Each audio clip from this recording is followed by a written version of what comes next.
In this video, we'll be looking at mathematical models.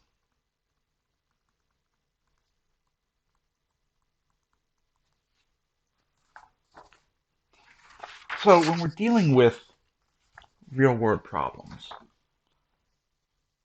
it is often helpful to create a mathematical model of the problem. Now, what is a mathematical model? It's simply an equation, a function, that models this real-world situation. So here's how the typical procedure goes. We are presented with the real-world problem. From there, what we do is we formulate our mathematical model to describe this real-world situation. Once we have the mathematical model, we then solve the model. So this gives us our solution. Once we have the solution, we need to interpret it.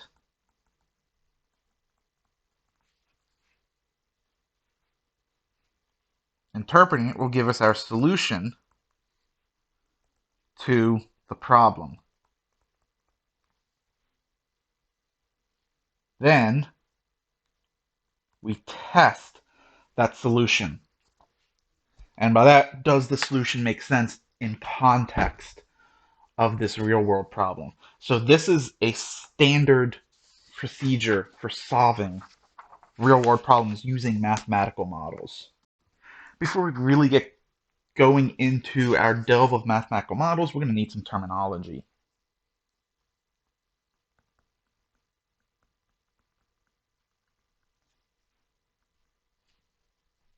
So demand equation.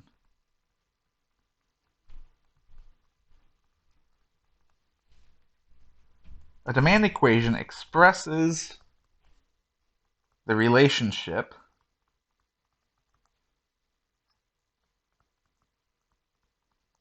between the unit price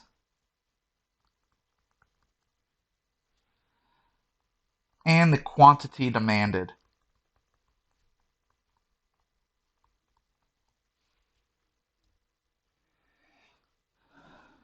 A demand curve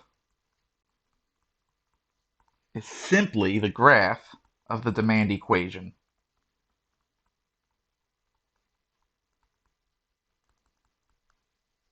Right, so demand equation gives you the relationship between the price of an item and its demand. The demand curve is the graph of such an equation. Then we have a supply equation. And what this does is it expresses the relationship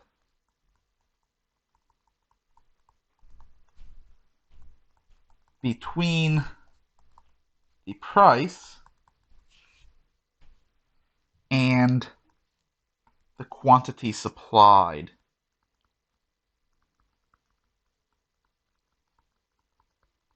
Right, so this gives the relationship between the price of an item and its supply. And obviously we have a supply curve, which, big surprise, is the graph of the supply equation.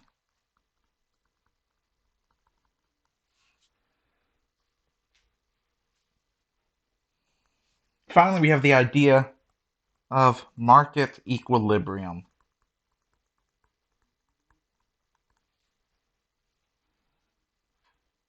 This is the quantity produced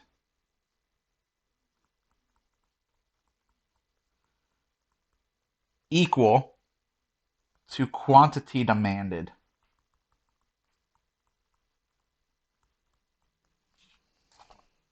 So market equilibrium is achieved when the quantity of an item produced equals the quantity of that item's demand. At market equilibrium, we have what's known as the equilibrium quantity. Right, so that's just the corresponding quantity that's produced. And we have the equilibrium price, which is the corresponding price.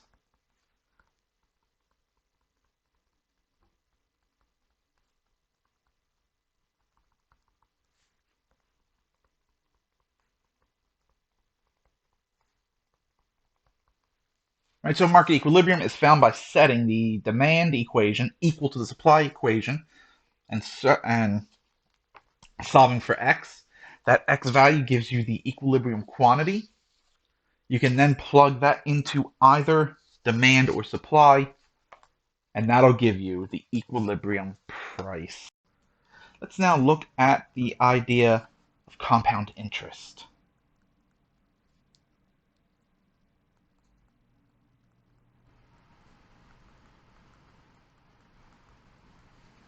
Now let's consider an initial investment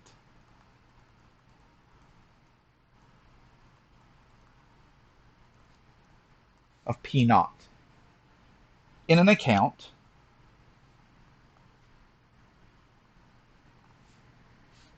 with an APR of R, and it compounds n times per year.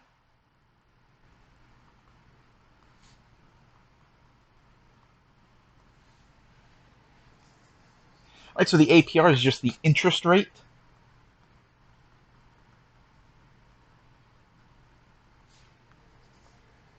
Right, or annual percentage rate.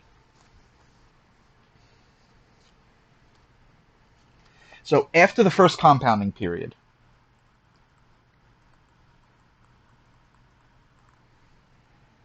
right, what we're going to have, let's call it A1, was our initial investment plus any interest that we've gained. Right, and the interest gained would be P naught, so the amount in the account, times the annual rate divided by the number of times it compounds in a year. Factoring out that P naught, we're left with 1 plus, or P naught times 1 plus R over N. So this is after the first period. Now, during the second period, the amount in the account would be the amount that was in there previously plus any new interest.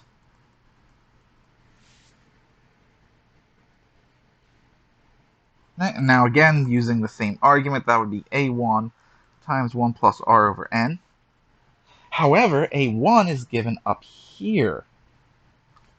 So replace A1 with that P naught, 1 plus R over N. And we have P naught, 1 plus R over N squared.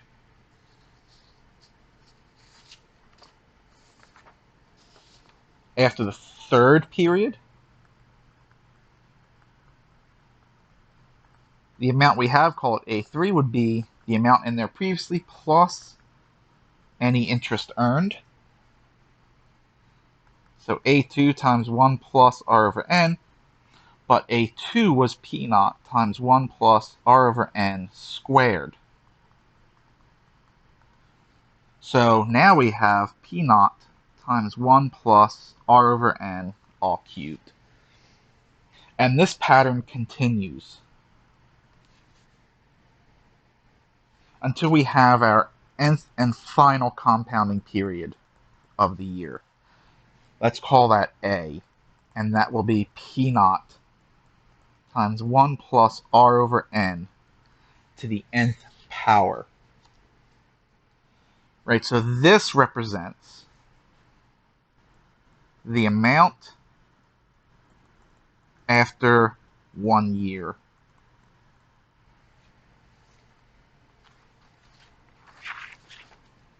If we let it compound for T years,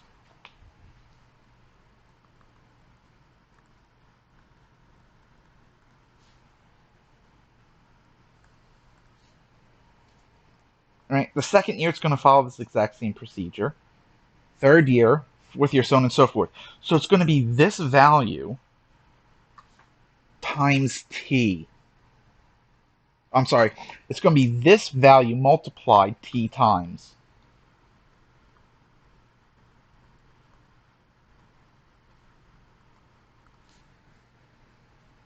And then laws of exponents says this will be, I'm sorry, the p naught isn't included in that, right? It's the interest is being compounded t times, so it's p naught 1 plus r over n to the n times t.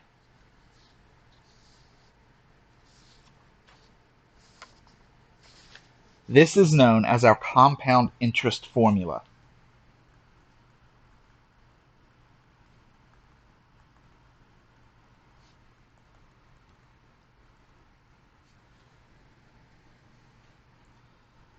A of t is equal to p naught times 1 plus r over n, all raised to the n times t.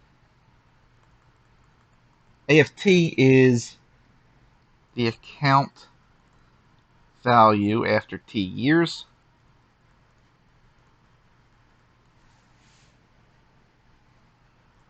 P naught equals the starting amount in the account. This is called the principal or present value.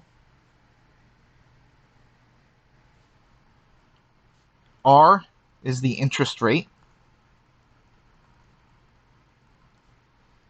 expressed as a decimal. And n equals the number of compounds in a single year. Or in other words, it's the number of times it compounds in a year.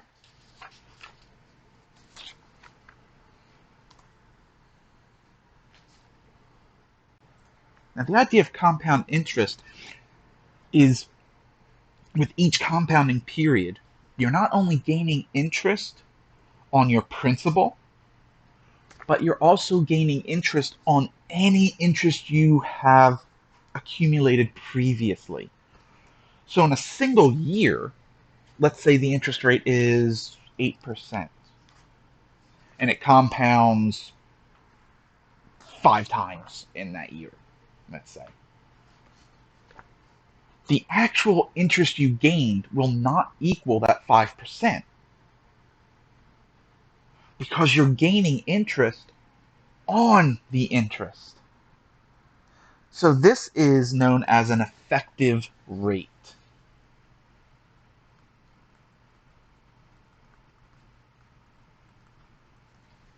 which is how much interest you actually gained in the year. Right? It is simply the simple interest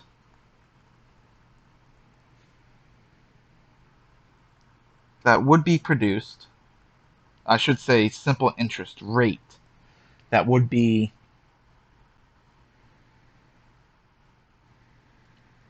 that would produce the same accumulated amount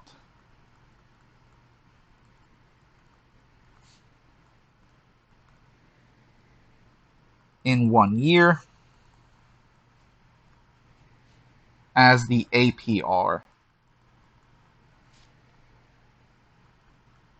compounded n times.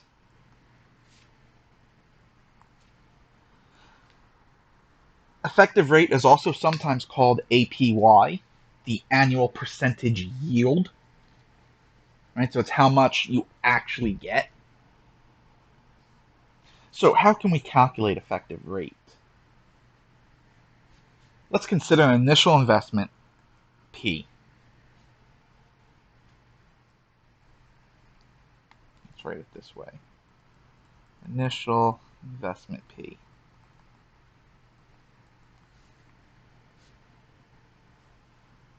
APR of R,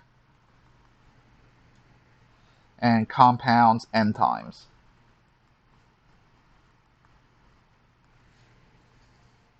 So accumulated amount after 1 year, our account balance, A, is P times 1 plus R over n to the nth power. if the effective rate is R sub E. That is terrible. Effective rate. Call it R sub E. Then after 1 year, A would be P times 1 plus R sub E. Right? That is the definition of the effective rate. But these two values have to equal each other, right? You have to have the same amount in the account, no matter which rate you use, the APR or the APY. So P times 1 plus R sub E has to equal P times 1 plus R over N to the N. Now that P is the same, so that winds up canceling out. We're left with 1 plus R sub E is equal to 1 plus R over N to the N. We can now solve for R sub E. 1 plus R over N to the nth power minus 1. This is our formula for effective rate. Now, if we consider compound interest,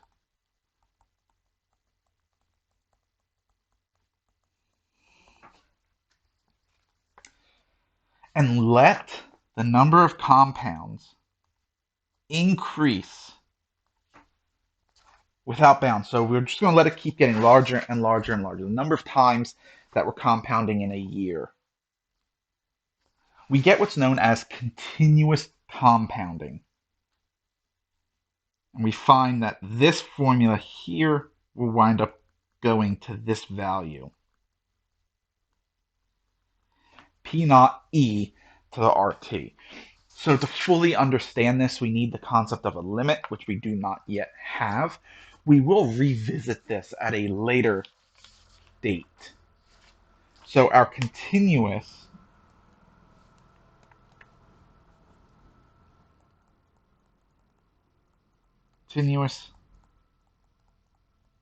compounding formula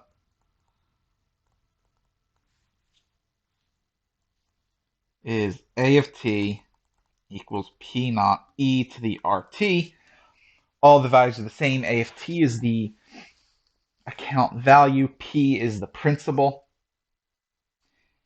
R is the interest rate, and T is the number of years. We conclude this video by looking at several examples.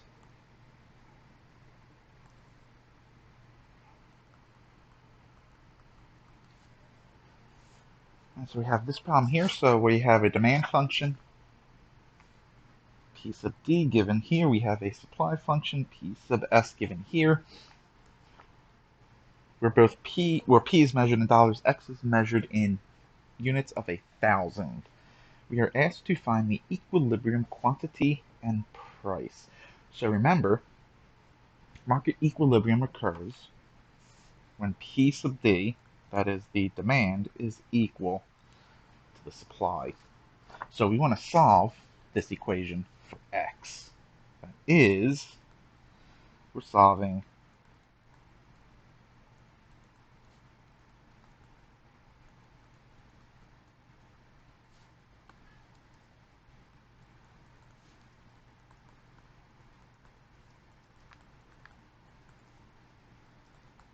this equation. We want to move everything to one side of the equation. So let's go ahead and take this part and subtract it from both sides.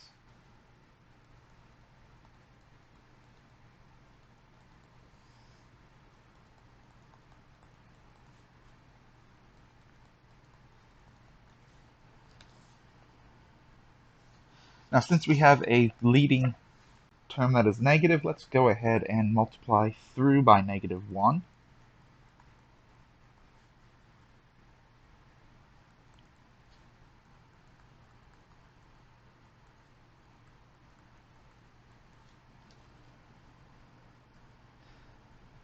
And and we don't really like that decimal too much. So let's go ahead and multiply out everything by, looks like 1,000.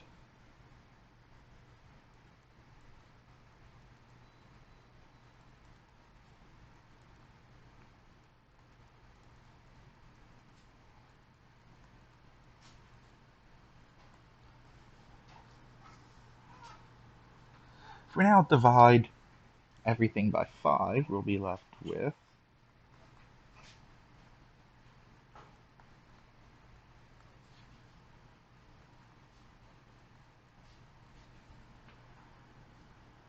now remember when we're solving a quadratic, we want to try and factor first. And if it can't be factored, we would then use the quadratic formula. Well, this can be factored, and you can verify this. This will be factored into 9x plus 400 times x minus 20.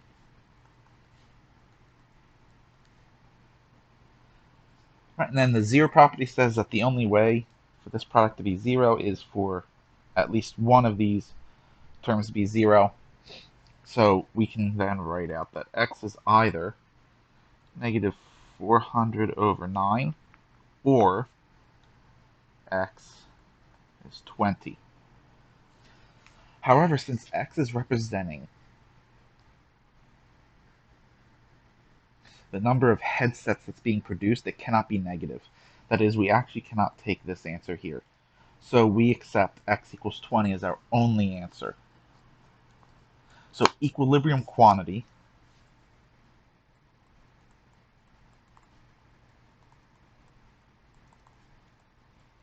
is 20,000 units. So to find price, we can take the x equals 20 and plug it into either P sub D or P sub S. Plugging into either one, you will find that the equilibrium price is $40.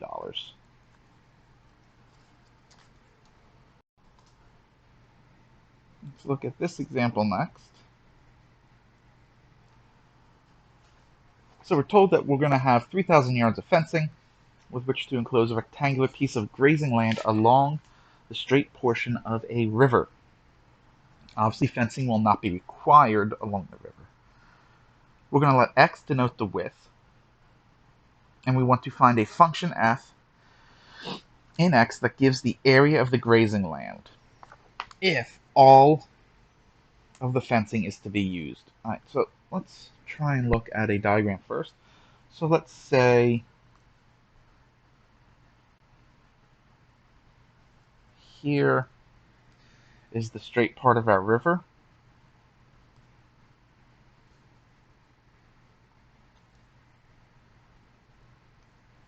I don't know how to draw flow.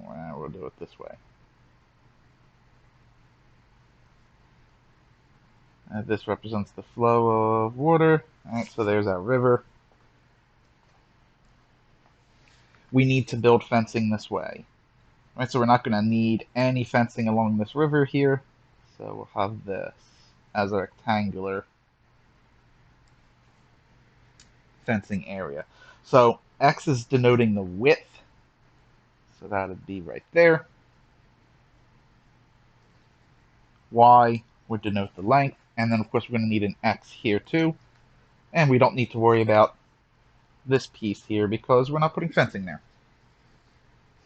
Now recall that area of a rectangle is length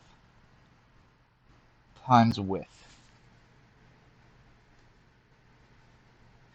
The perimeter, which is the total fencing being used, is the sum of all the sides. So it'll be 2x plus y. Now we're being required to use the entire 3,000 yards. So this means that this 2x plus y would have to equal 3,000. And since we want area as a function of x, we find that x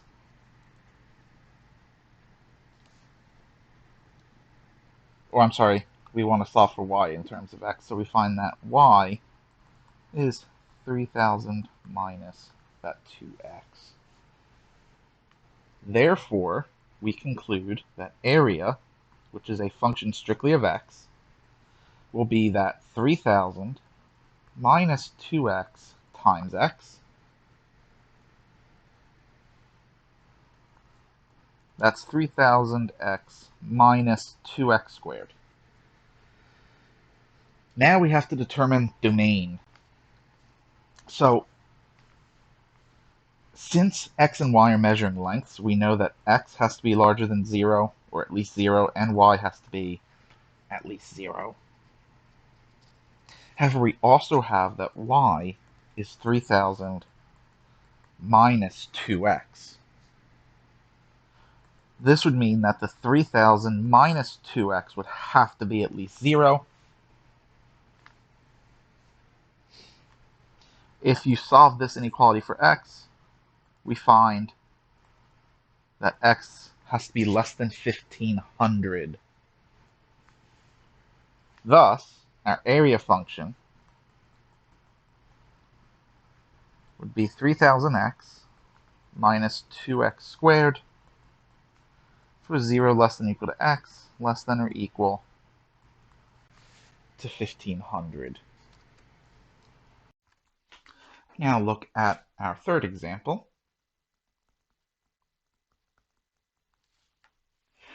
So here what we want to do is we want to find a revenue function. Now, revenue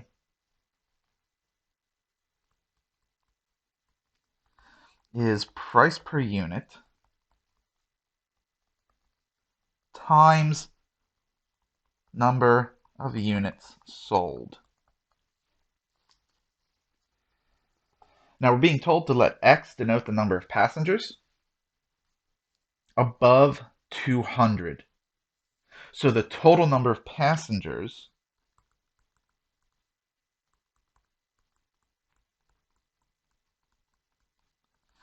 would equal 200 plus x. Furthermore, the price per person would equal the 300 minus x, right? Because we're told each fare is reduced by $1 for each additional person, and x represents each additional person over 200. Therefore, revenue would be the 200 plus x, or let's stick with how it's written, price per unit, so price is 300 minus x, times that 200 plus x. We still need a domain. X has to be non-negative, right? Because it's the number of people above 200, right? So it has to be 0 or greater. So we know x has to be greater than or equal to 0. Also, we know that the price has to be greater than or equal to 0. Right? You don't have a negative price. So x would have to be less than or equal to 300. So we have our revenue function r of x is equal to, now let's expand this out. If you expand out revenue, we get negative x squared plus 100x plus 60,000. And this is for 0 less than or equal to x less than or equal to 300. We now look at our fourth example. And this example is going to have to deal with compound interest. So we're investing $1,000 at 8% per year, and it compounds 5 different ways. We want to find the total amount or the accumulated amount after the 3 years. Now remember that compound interest is given by A of t equals the initial investment 1 plus the rate over number of compounds per year, all raised to the n times t, number of compounds per year times the number of years. This is going to be strictly a calculator problem. Okay, so if we come over and we look at our calculator, let's go ahead and define a function first. Let's call it a of, so it's always going to be 3 years, so the only thing that's changing is the number of compounds, so let's make this a function of n.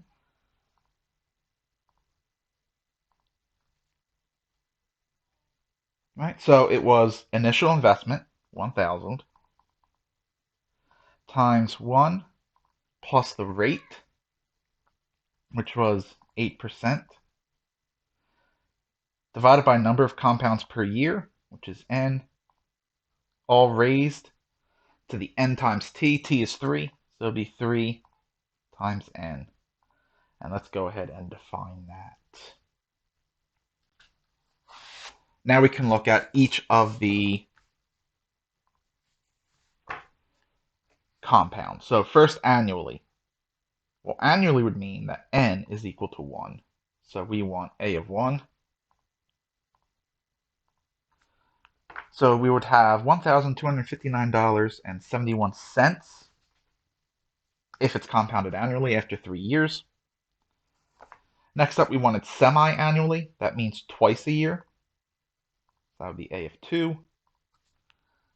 $1,265.32. Next up, we wanted quarterly. That is 4 times a year. $1,268.24. Then we wanted monthly, so that's 12 times a year. $1,270.24. And finally, we wanted daily. We're going to assume non-leap years, so we'll take 365 compounds. And that is $1,271.22. And here we have our fifth example. In this example, it's picking up from the last example. Now we want to find effective rate. So nominal rate is 8%, so that is the interest rate per year. Remember, effective rate is effectively how much interest we've gained for the year. And remember that effective rate was given, R sub e is equal to 1 plus r over n, all to the n, and then minus 1.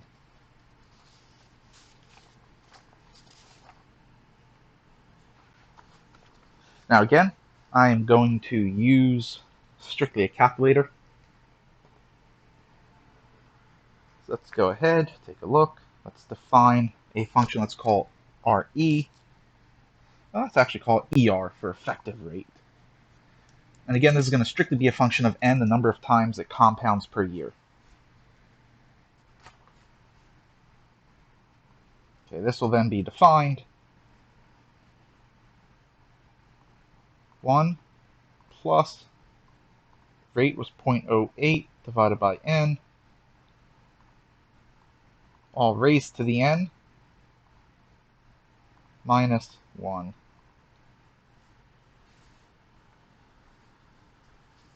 And we had the same 5, annually, semi-annually, quarterly, monthly, and daily.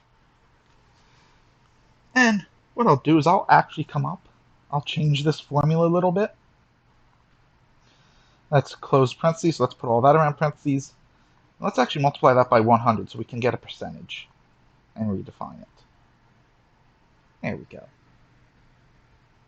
So annually, this should be a no-brainer.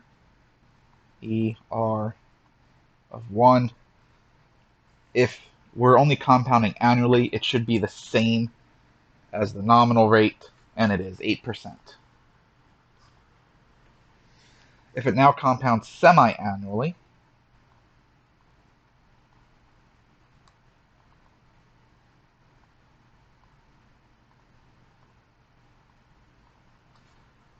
effectively we gained 8.16% of interest. If we now do quarterly,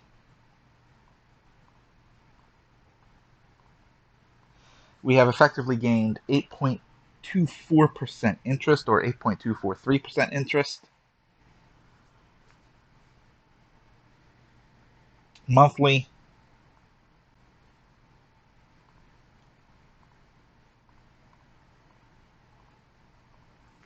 we have effectively gained 8.3% interest.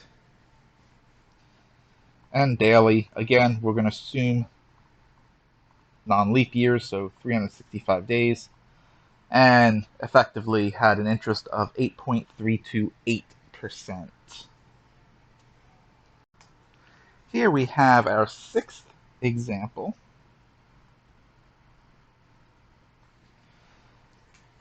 Here what we want to do is we know how much money we want at the end of 3 years at a 6% interest rate. We want to know how much we need to put in to guarantee that amount. We once again start with our compound interest formula.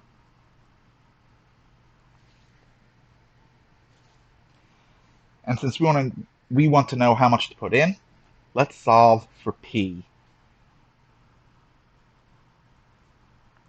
We can solve for P by taking the reciprocal of 1 plus r over n to the nt.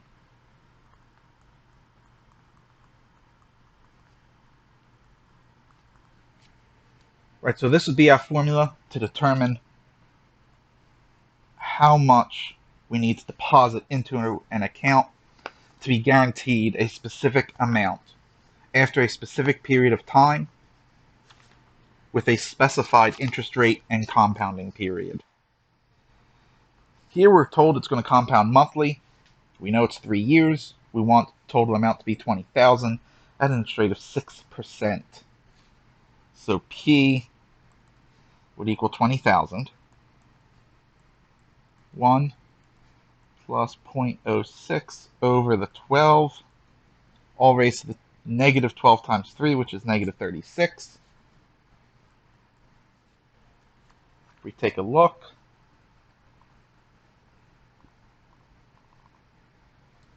$20,000 times 1 plus 0.06 over 12, all raised to the negative 36. $16,712.90, it looks like. So let's say 16,713. Let's make it even. So approximately $16,713. So that is how much we'd have to deposit into this account to be guaranteed $20,000 at the end of 3 years. Here we have our seventh example.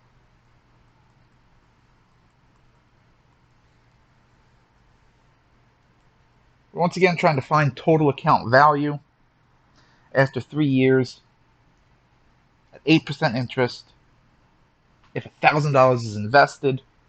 But now we want to look at daily and continuously.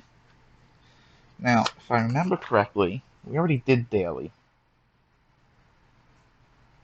That was done right up here. So, part 1 is easy. You should recall that gave us $1,271.22. Let's compare that to continuously now. Remember, formula for continuously, PE to the RT. So for this problem, it'll be 1,000. E to the interest rate, which is 0.08 times number of years is 3. Let's see how much this gives us. 1,000. E 0.08 times 3. So 1,271.25.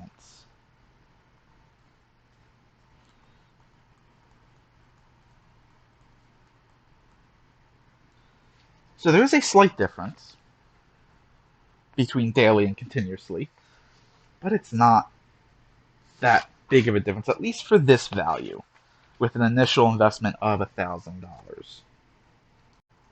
Here we have our 8th example.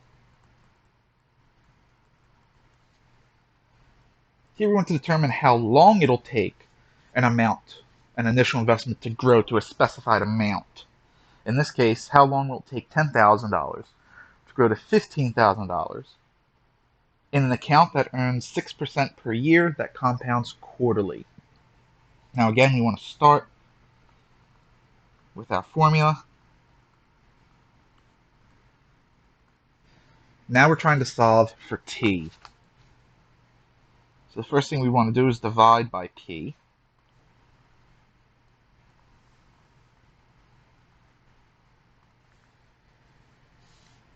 Now we want to take the natural log of both sides. And remember, using properties of logs, exponent can come down as a constant.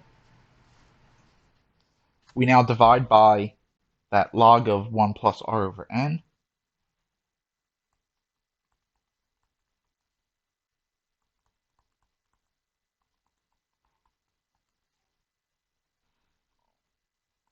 That equals n times t.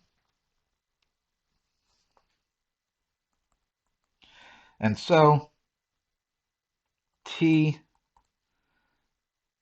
would equal divide by n.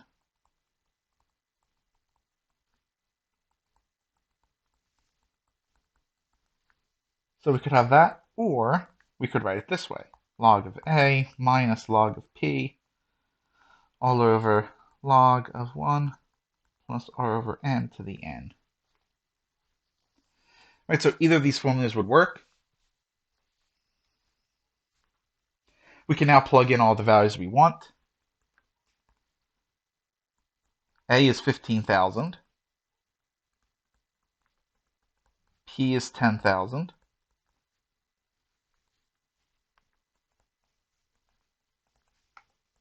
R is 0.08. N is 12.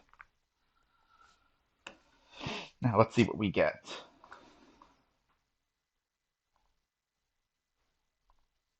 So log of 15,000 minus log of 10,000 divided by log 1 plus 0.08 over 12 raised to the 12th power.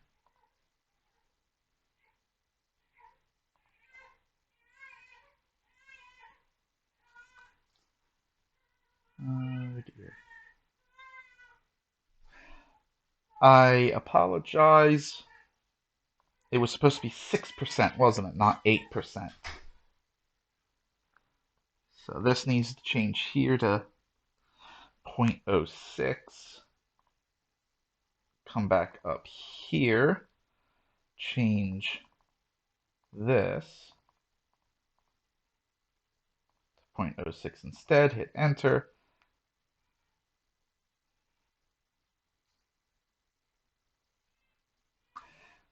Another error I made. I'm now seeing it was supposed to compound quarterly, not monthly. So this should not be 12. That should be 4. So again, I need to recall this, and I think this here, I need to change that 12 to a 4. Okay, so let's come here, change that to 4. Change that to 4. 6.808, or about 7 years.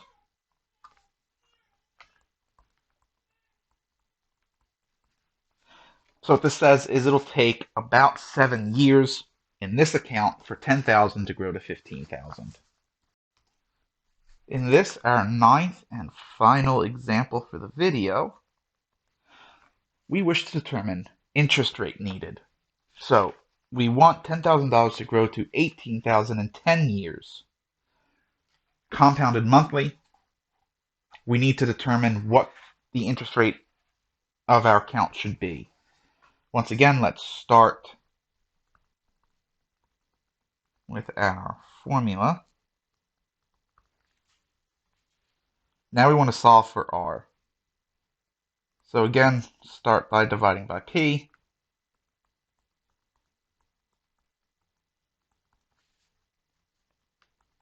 We now want to take the natural log.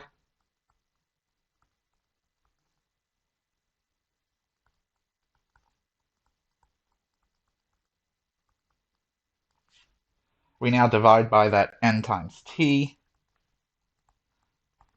And let's also split up log of a over p. Do I want to do that? Yes, I do.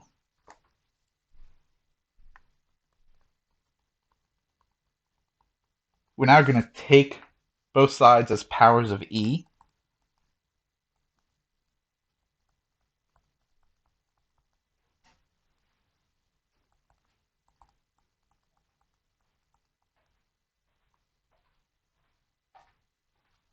We now want to subtract 1.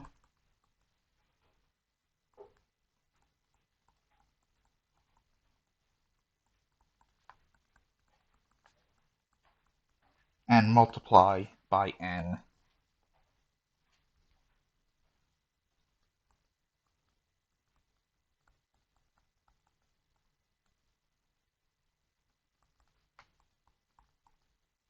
So this would be our interest rate.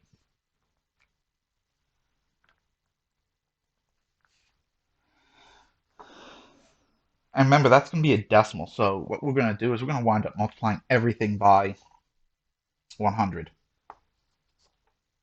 So let's actually do that. So our interest rate would be 100 times n.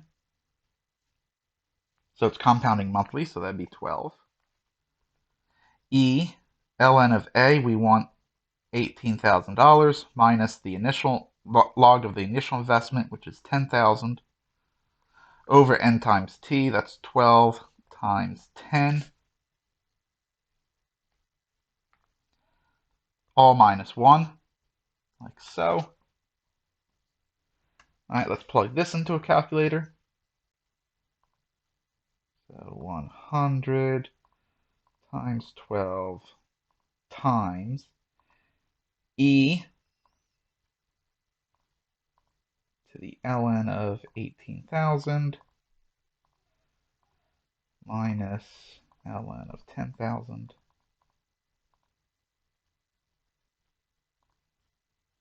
divided by 12 times 10 minus 1. Let's see what we get. So this is giving me an exact value. I'm not interested in an exact value, so I need to put a decimal somewhere. Let's put a decimal after that 1. 5.89%.